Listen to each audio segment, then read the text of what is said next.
Hello everyone, Giltar here with an action figure review. This time we'll be looking at Bandai's DX Chogokin Renewal series of VF-25 fighters. The one I have here is the VF-25A mass production or cannon fodder variant.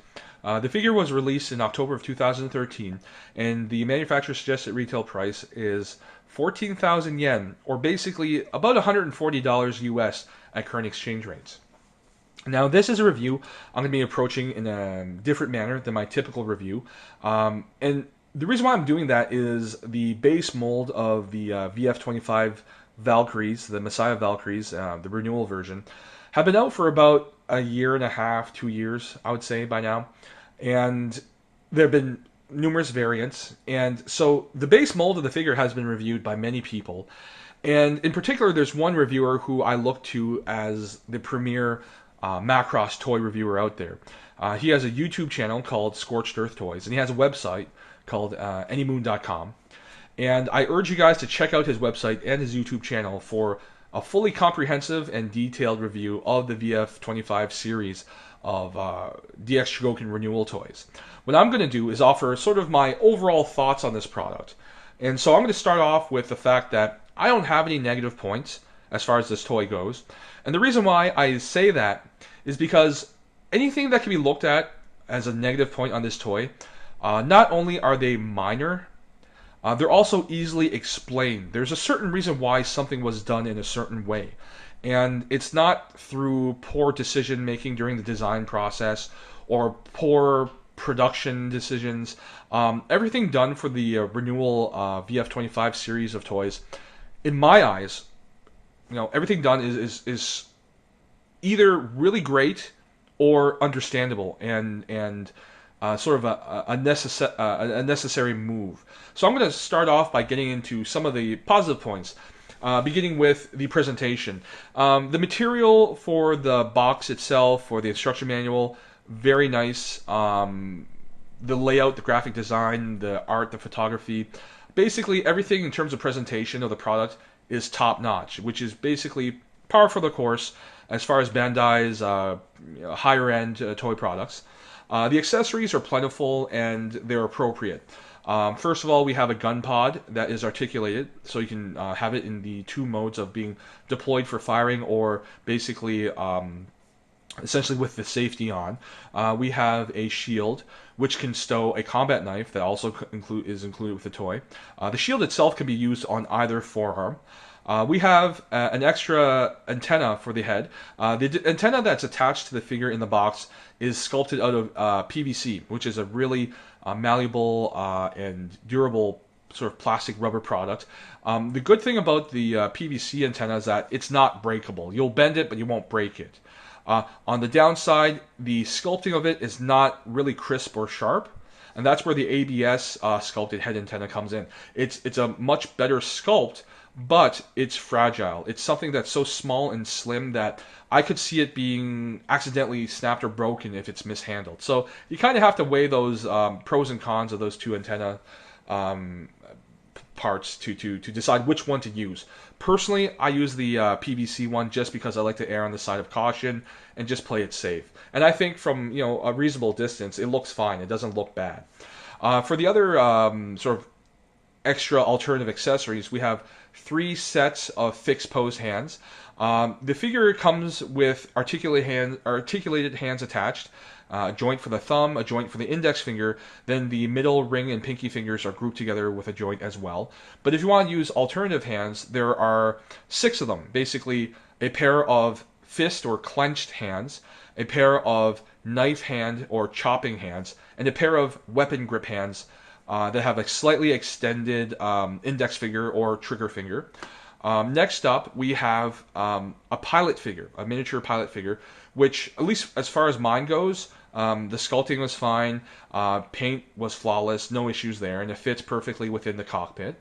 Finally, we have a display stand, which has the SMS logo molded on the base, which is a nice touch. It also has a few different attachment parts for different ways of attaching the figure to the stand. Next up, we're going to look at basically the 3 modes of the figure. Fighter mode, which is the jet fighter mode. Batroid mode, which is what you see here, the humanoid form, and then the intermediate hybrid form, which is called Gerwalk mode, which is sort of halfway between fighter jet and humanoid Batroid. In all three modes, it just looks great. The proportions are spot on. The angling, the size of various parts like the wings and the vertical stabilizers, all proper. The landing gear work great, and what I mean by that is that they're long enough so that they hold the fighter jet off the ground appropriately. In the first version of the DX Chogokin toys, there are many problems with the sculpting, proportions, as well as the landing gear. In this version of the DX Chogokins, the renewal versions, the landing gear are awesome. They work well. The rear landing gear lock into place. The front landing gear has a hinged tow bar, which is a nice touch. In Gearwalk mode, where you can deploy the arms and the legs, really great. Again, it looks spot on. And the articulation, the posability is great. The big thing about articulated toys is that you either have a lack of articulation, which can mean a lack of joints and points of articulation, but it also can mean a lack of functional points of articulation. So a figure can have a lot of joints, but if they don't work well to allow good posing, then you really don't have a well-articulated figure. That's not the case here. With the VF-25A, not only do you have numerous points of articulation, but they're all functional. They all have really great ranges of motion. And in addition to that, they're all tight. The joints are tight so that you can hold any pose indefinitely and not worry about the figure buckling under gravity and its own weight. One final point about posing is that in Gearwalk mode, the figure can be put into the what many people will call the A stance, which is the iconic Gearwalk pose, and it can hold that stance without any problems. It can be, it's balanced properly, and it's a really great look for the toy. Now, in addition to the toy's inherent articulation and posing ability, if you factor in the display stand, which allows you to hold the figure off the surface of a table or a shelf, it then also adds another level or another degree of articulation and another degree of posability potential, which is a really great thing. Now, it is a 1/60th scale figure, so it is a large toy. So as far as physical presence and visual appearance, it really has a great look on a display shelf or in your display area. On its left side is, or are rather, the master grade and high grade RX-72 Gundam model kits, and as you can see here, it easily towers over them. And even on its right side, where we have Generation 1 Transformers Masterpiece Soundwave, which is among the tallest Masterpiece toys, still the VF-25A stands at least a head taller than that, and that's not even including the antenna. So yeah, not only is this a really great looking figure, it has the physical presence to be a centerpiece in the collection, or at least draw an observer's attention, which is a really good thing. Now, something else to consider is that it looks great in terms of proportions, and it looks great in terms of posing potential through articulation and such. But another level of detail is the sculpted detail in the toy itself.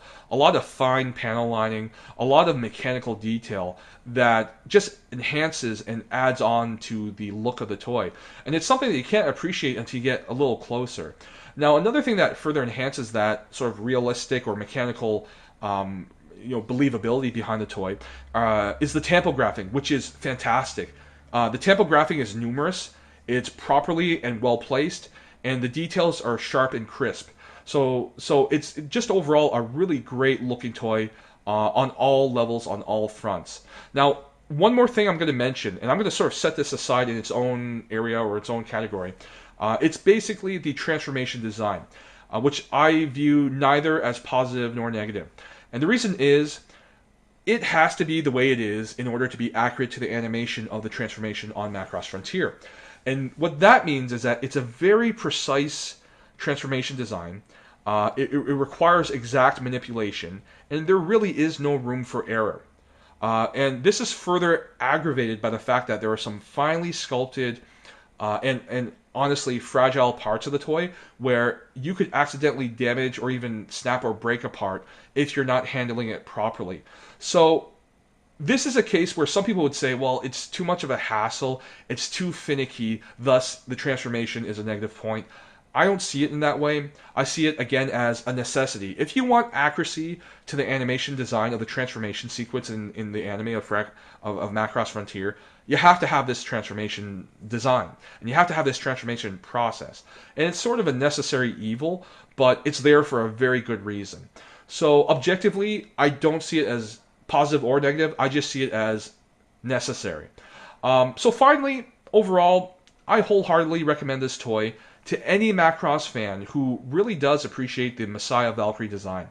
For anyone who's a Macross Frontier fan, this is a no-brainer purchase.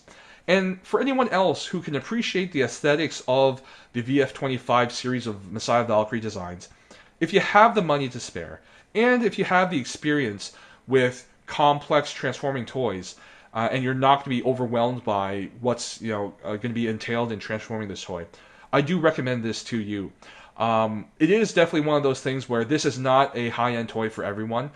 This is a very, very, I think, particular type of product that only certain people should really invest money in. Otherwise, you might be in a bit of a situation where you might have some buyer's remorse or buyer's regret.